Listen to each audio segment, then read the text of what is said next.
Hi, this is Eric at Frog Valley Tropical Fruit Farm, and this is Florida Natural Farming, where we naturally grow rare tropical fruit trees. And today I'm going to talk about some new fruit trees I got from my friend Frank and Annette.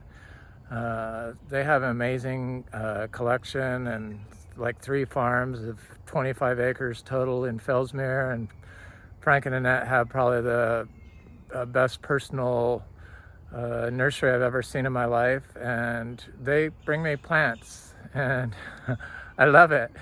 So they're really good friends of mine, and we like exchange plants and fruit and stuff like that. So I became friends with Frank because he was on TFF and saw that I lived in Vero Beach when I used to post on TFF, and reached out to me, and we since became friends. And he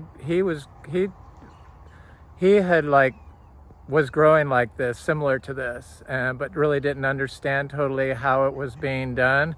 But he found his own way to do it, and he's since got miniature zebus, and he makes his own compost, and he just has turned into an amazing grower and has a lot of knowledge and a lot of amazing plants. One of them being the Parkia biglobosa, the African locust tree. It's got amazing medical benefits. So he gave me one of those. He also gave me an Insignia latifolia debico. So it's Insignia latifolia subvariety debico. And some sellers were selling it as Garcinia debico, but it's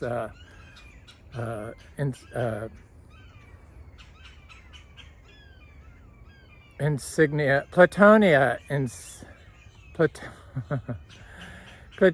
insignia subvariety debico. All these Latin names that I have to remember. And it is like a really well-known fruit in Brazil. It's from the Amazon rainforest, and it looks really good and delicious. So he gave me one of those, and he also gave me a needleflower tree, the Bossoqueria lancifolia, the Belize needleflower tree, and it has fruit on it, or gets fruit, and it also has a incredibly scented flowers, white flowers. It's called the jasmine tree, and it is a really nice looking tree with scented flowers. I can't think of the indigenous names. I had too many new Latin names I had to try to remember for this video, and it was just like the Latin, or not the indigenous names, probably should have been the most important ones, but I'm sorry if I did not get those. I'm going to provide links to these trees. He also gave me a Garcinia amazonia gigantea. I think that's Garcinia magnifolia, maybe subvariety gigantea, but that's what it looks like. And I was really excited about that. So I'm going to show how I plant them, and I'm also going to do a follow-up on my rare tropical fruit trees. So here we go.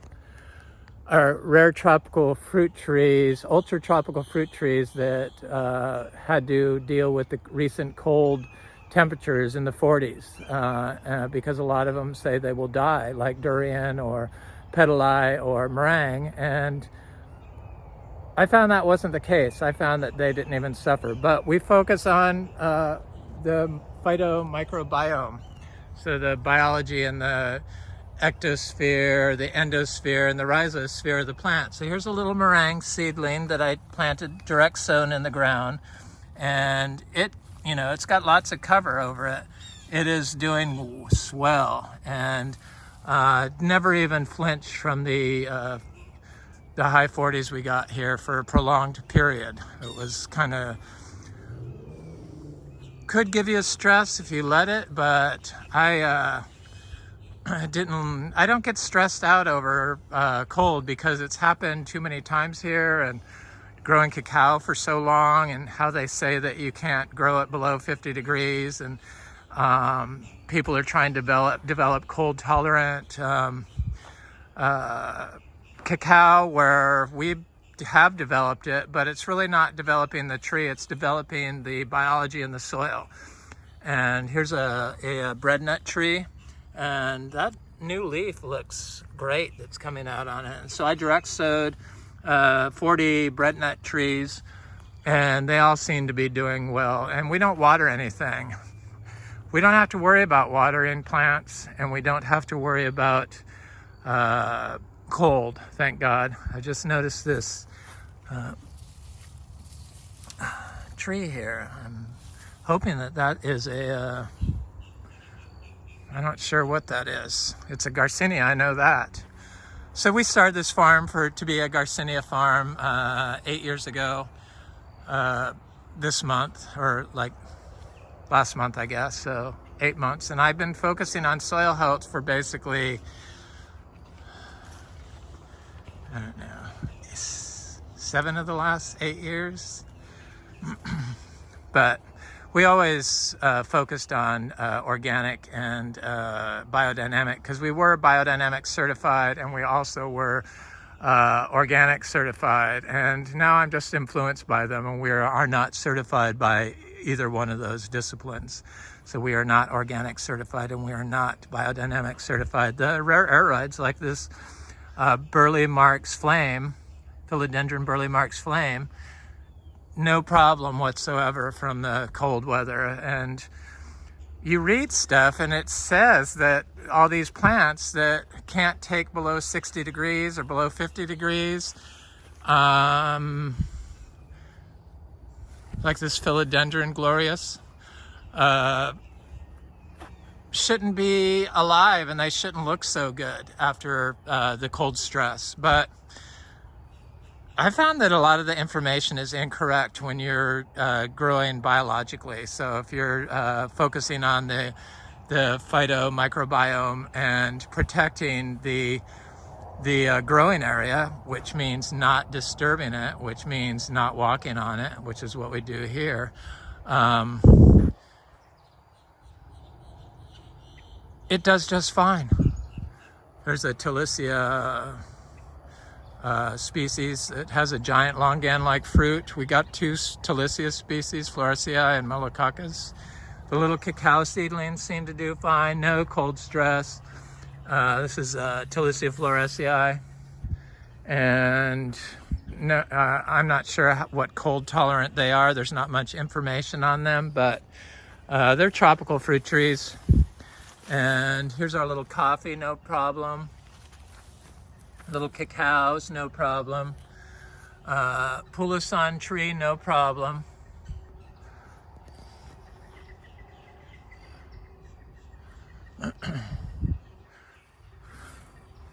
Here's a durian tree, not a problem whatsoever.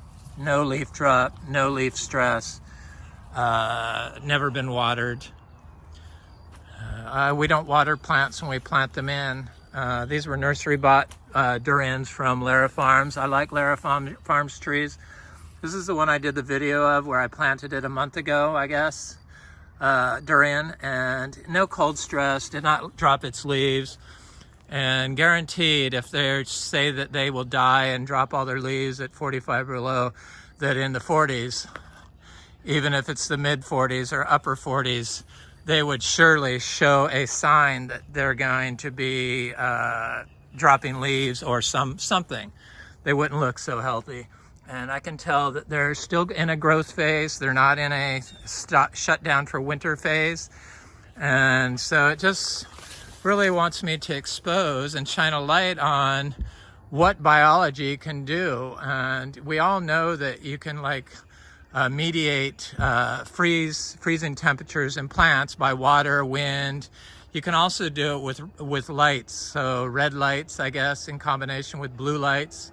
I didn't do enough research on it to really go into it and provide a link, but I'm gonna look more into it. It sounded interesting. Here's another breadnut tree, no problem. So here's my fruit trees. I'm going to, I got this, this is the Garcinia gigantea amazonia. And it's, I don't want to break its roots, but it came in one of these cells. And then I removed the soil. So Frank's got great soil, but I don't like to put any soil in the ground with my tree into the the natural growing space that it's going to reside. And so I just rinse the roots in rainwater, and very gently. You don't want to break any of the roots. So there it is. It's got a nice root system, and I knew that this was the Garcinia gigantea Amazonia, or I'm pretty sure it's Garcinia magnifolia, because it had a big leaf. And then this is the Garcinia, or the Platonia insignis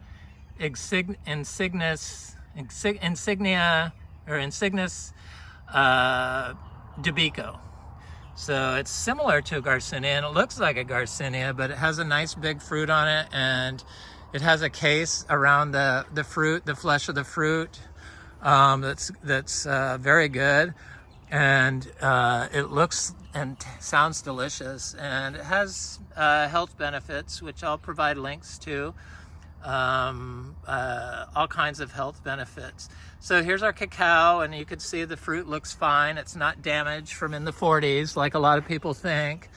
And this tree has actually held fruit to maturity without any protection at 31 degrees. So I know that it is the biology that does it, and that's why we focus on that. And there's so much fruit on this tree.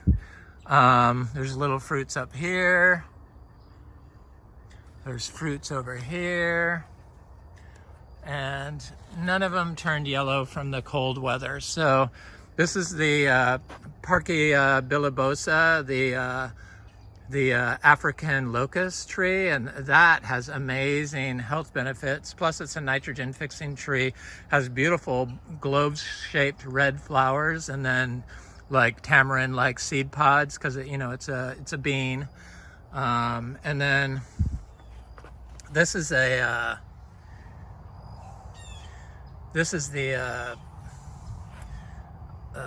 Puteria glabra, or Puteria torta subvariety glabra, so the fuzzy abiu. So he gave me one of those. And then this is the Boroquacia,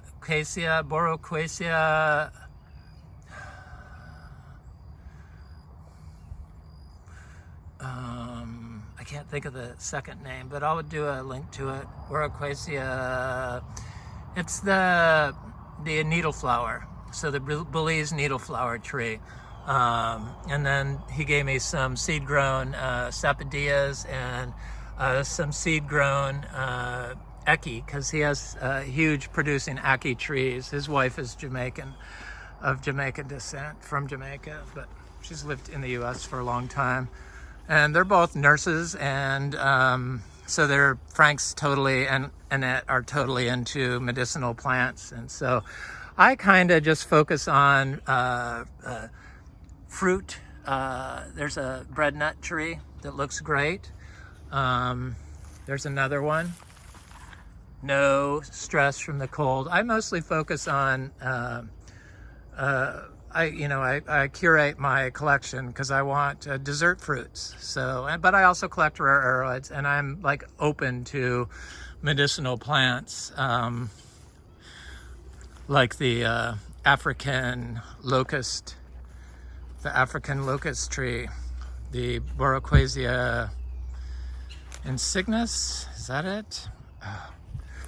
Anyway, I'll do a link to it. So I pre-drilled this hole with the shovel. This is how we plant them. So after I've washed the roots, and then it's got a nice root ball on it. So I put the shovel in, and then I push it forward, and I make a space for the root ball to sit in there in its size that it is, so it doesn't get like damaged. And then I gently set it in there, like that. This is the Garcinia Amazonia gigantea, or Garcinia magnifolia, I'm fairly certain is what this is.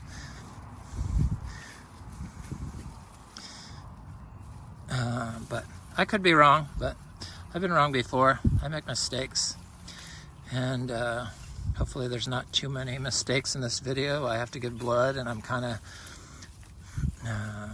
preoccupied thinking about the time I have to take to do this video before I do that. And I just put it there, and I don't water. I don't water anything, and I never have. And the plants do good here. Here's one of my little fan palms, the really nice fan palms. This is a mangostana, Garcinia mangostana I planted here from seed, direct sowed. That's like a foot tall almost in just not very many months, 4 or 5 months. And then I recently planted this Garcinia chirichuelo madrono tree fruit.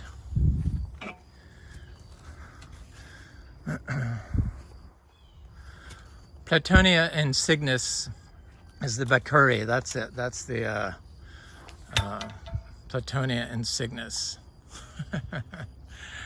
I was trying to think of the needleflower tree, the Belize needleflower tree, the Boraquasia. Anyway, I can't think of it. And this is a Garcinia dulcis tree around here somewhere. These are all my little cacao. They just don't mind the cold temps. It takes so much stress out of not worrying about cold temperatures. There it is. The Garcinia dulcis. If you just focus on the soil health, I mean, that's the message I wanted to relay to people, that there's more to growing than what you're going to do to protect it from something, or what nutrient you're going to provide the plant. If you take care of the soil, the plants will take care of themselves. This is a lindero, it looks like.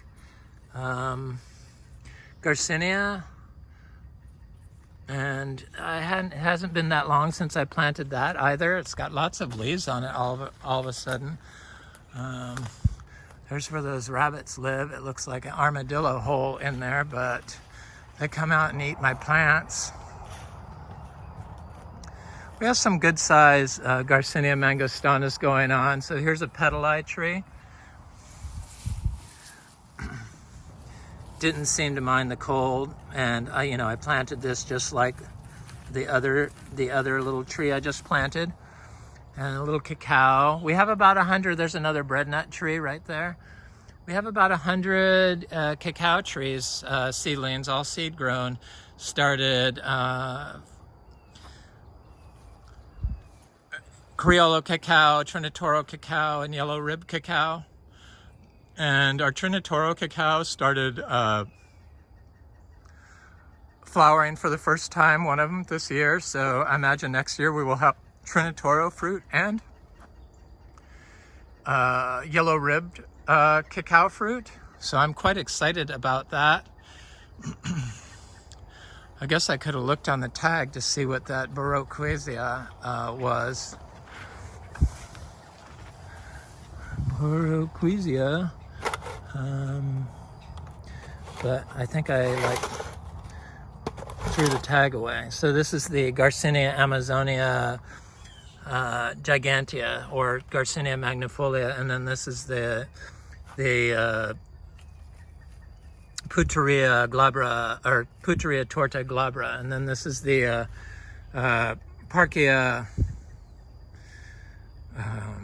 biglobosa, the African locust tree. So I'm going to go look at a key tree, a big one that Frank gave me, I think last year, it was last year, and it's got very huge.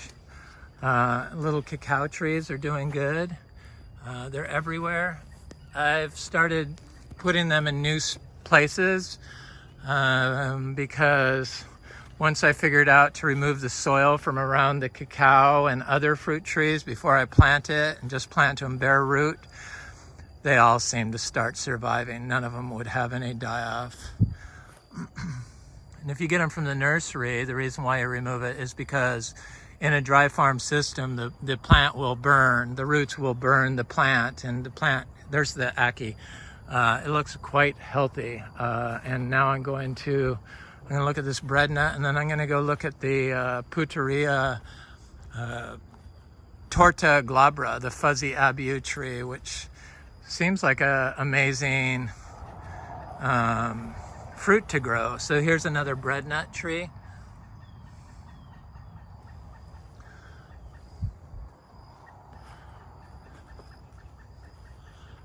No problem with the cold. There's a soursop. I found that soursop is the most cold sensitive tree I've grown. It will drop all its leaves in the 40s. In fact, our big one looks a little haggard. I should look at that just to show you what I mean. But it is kind of out in the middle of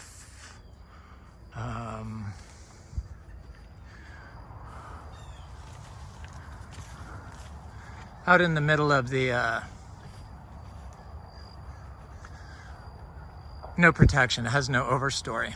So I plant my plants in these weeds. This is what nature designed for the soil cover, and I feel it's the most important thing to leave what nature puts in there, and it's a mix of bidens and nitrogen fixing plants and grass and other weeds that people despise, and I kind of despise, like the Caesar weed. But I do know that, like little milkweed type plants, I do know that once the orchard floor looks robust and is like teeming with variety, or if it's under a large overstory tree like this giant guanacaste tree, it tends to favor just a grass monocrop.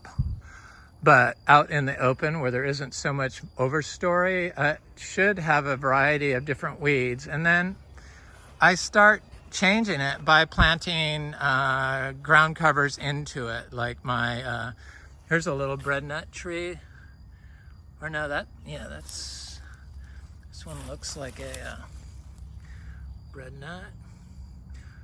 Could be a meringue, but I think it's a breadnut.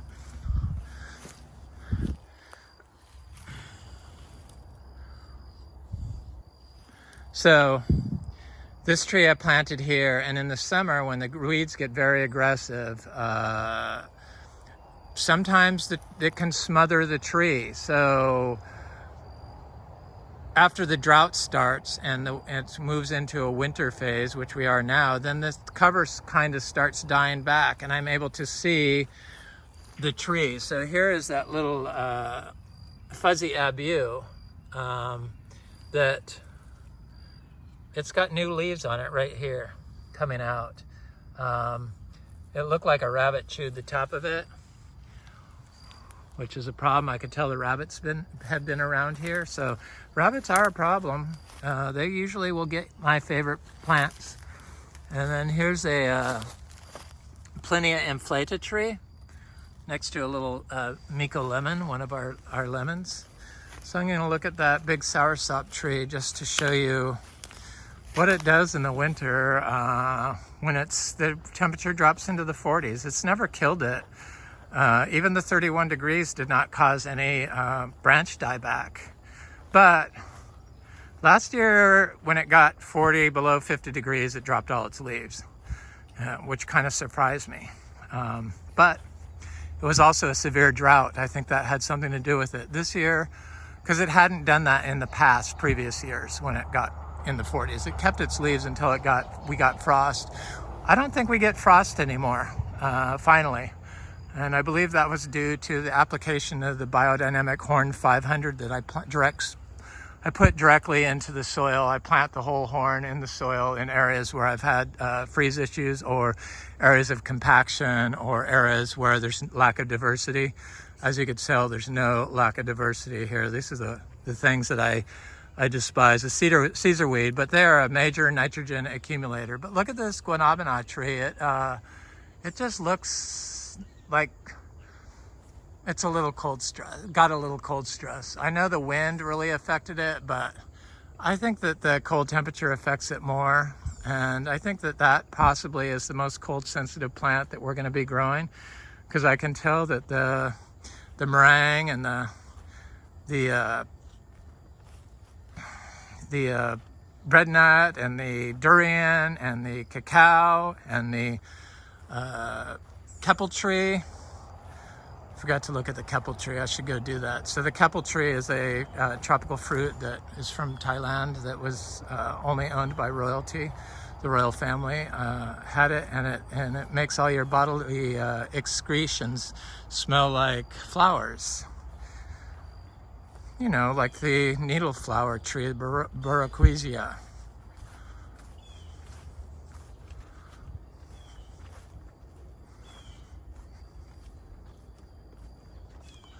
So I'll look at that and then call this video finished.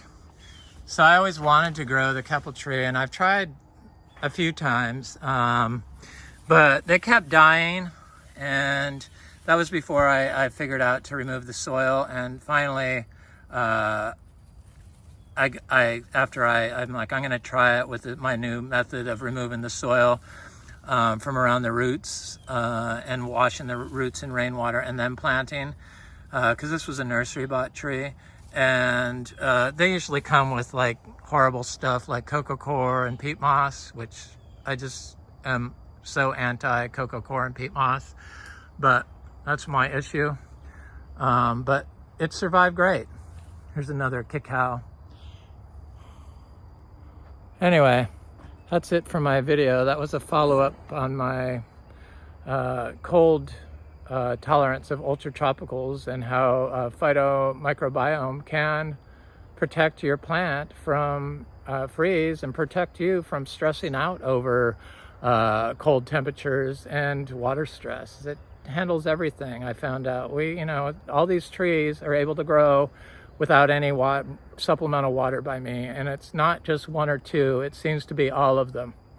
And I mean, we have so many different species here, and thanks to Frank and Annette, I got several more species to obsess over and try to remember their Latin names. This is Eric at Frog Valley Tropical Fruit Farm, and this is Florida Natural Farming. I hope you have an excellent day. Thanks for watching. Like, share, and subscribe if you like this content.